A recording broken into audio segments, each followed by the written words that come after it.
Hello students, let's continue our chapter number 2 of geography, population dynamics. In the previous video I told you about the meaning of population dynamics, the areas of underpopulation and overpopulation and their meaning, right? So now in today's video we'll discuss about, or I'll tell you about the impacts of underpopulation and overpopulation, right? So let's continue the chapter. Distribution of population. So, what is distribution of population? It is a number of persons living per unit of land or area is called density of population. The estimate global population in the year 2070 was 7.5 billion. The population of the whole world is not evenly distributed. Not evenly distributed means not equally distributed. Some countries have high density of population, means some countries have um, more population than the rest of the other countries, right? And whereas some have very low density or low density of population, less population. Distribution of population is distributed in three categories. Number one is areas of low density, then areas of moderate density, and third is areas of high density. So areas of low density means the population density of 1 or 2 persons per square kilometer. These includes hot deserts like Sahara, Kalahari, Atacama, and cold deserts like some parts of Canada, Greenland, Antarctic, Gobi, Amazon basin of South America, Congo basin of Africa. These are the examples. These are the areas having low density of population. These are the areas with high temperature and high humidity. So these are the reasons why there are low density of population, because of high temperature and high humidity and very dense forest. So the density of population in those areas are very low, right? Second is areas of moderate density.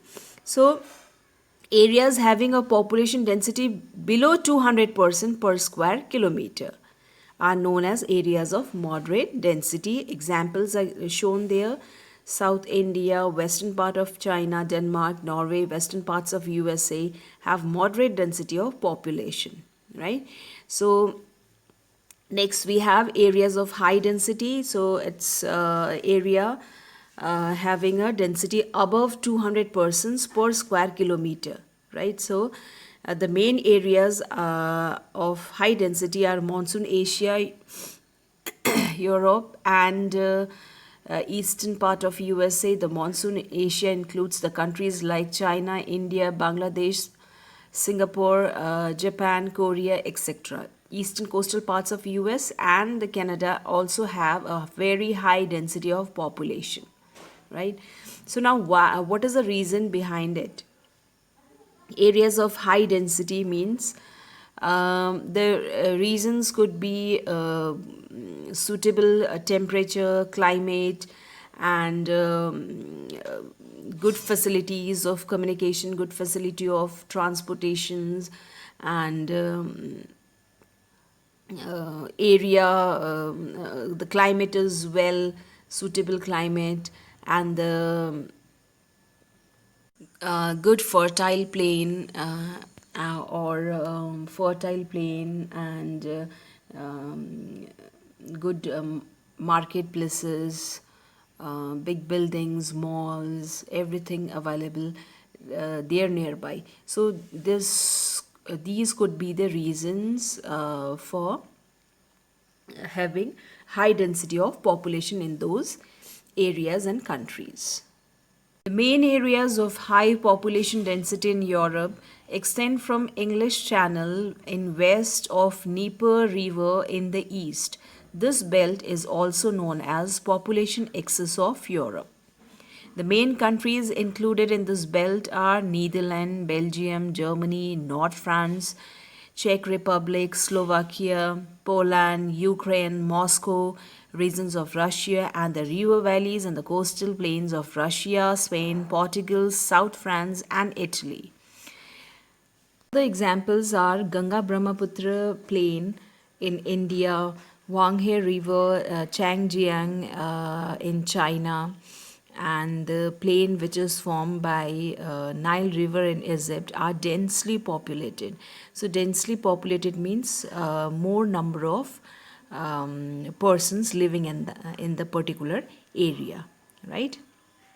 Now, next we have impacts of overpopulation and underpopulation on the society. Now, first we'll discuss about the impacts of overpopulation. Number one is depletion of natural resources.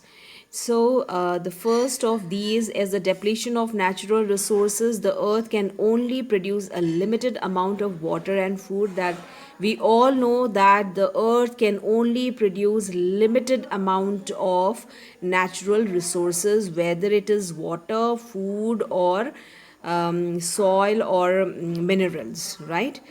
The resources are very limited, and the population means number of people growing on the planet day by day. So there is a falling short of the current needs. That means those resources, limited resources, are unavailable to all, right? Now, in the last 50 years, because of that growing number of people, most of the environmental damage being seen in the last 50 years because of growing population, right, on the planet, on the earth. So they are cutting down of forest, hunting wildlife in a reckless manner, causing pollutions and creating a host of problems. Many, not only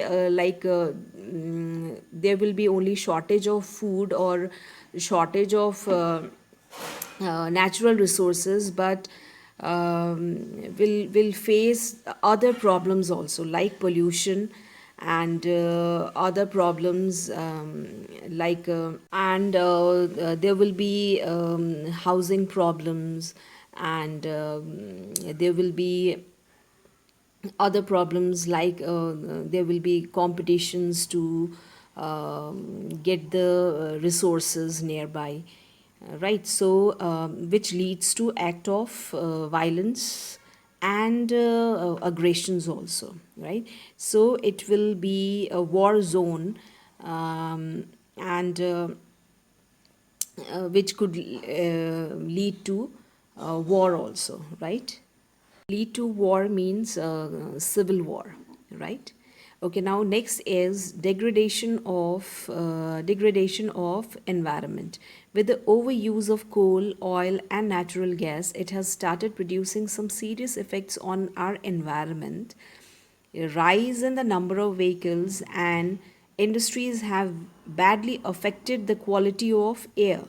A rise in amount of carbon dioxide emissions leads to global warming. So this global warming is the global problem of today's date. We all know that global warming is due to because of excessive accumulation of carbon dioxide, and that carbon dioxide is emitted out from the vehicles and industries and factories, right? So this is not only the problem global warming, it's a rising of temperature of the earth's temperature, we can say. And not only this, because of that rising in temperature of the earth, that leads to melting of polar ice caps. Obviously, it is obvious that if the temperature rises, if temperature rises, that means the polar ice caps will melt. And there is change in climatic pattern and rise in the sea level are the few consequences. Consequences means results that we might or we have to face due to environment pollution, right? And that environment pollution that has been because of overpopulation or overutilization of natural resources. Third impact is rise in unemployment. So when a country becomes populated, it gives rise to unemployment as there are fewer jobs to support large number of people. So large number of people but limited jobs are there, right? So rise in unemployment gives rise to crime. Obvious that people who will not get the job according to their qualifications, according to their skill, then they will commit crime, as people will steal various items to feed their family and provide them basic amenities of life. So these are the three impacts of overpopulation. Impacts of underpopulation: lack of adequate manpower. So manpower means laborers, lack of laborers. Underpopulation results to shortage of laborers. Just correct the spelling of labor, LABOUR, with that attendant effect of low investments and income.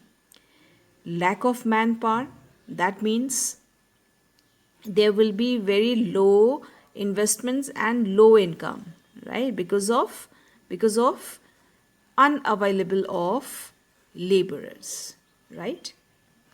Second is underutilization of resources. Resources are highly underutilized in a country with low population. So, just we discussed about the overpopulation, that because of overpopulation,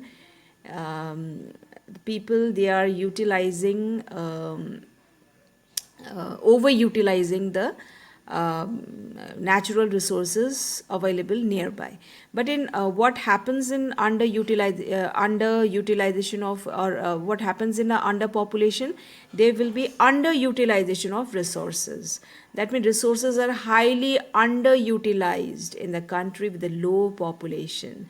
So the man powers are not there, laborers are not there to utilize or to get that natural resources nearby, right. Now next is lack of people to defend the country. So this is one of the impacts of underpopulation, right. So lack of people means very less number of people to defend the country. So that's a negative aspect, we can say, negative point of this underpopulation. At times of war, an emergency, a country might find it difficult to mobilize enough people to defend it. To defend a country, what is needed? Strength is needed, right? So, strength means number of people. So, lack of people to defend the country is one of the impacts of underpopulation, right? Okay. That's all for today, children. We'll continue with the new topics with some interesting facts in the next video. Till then, bye bye.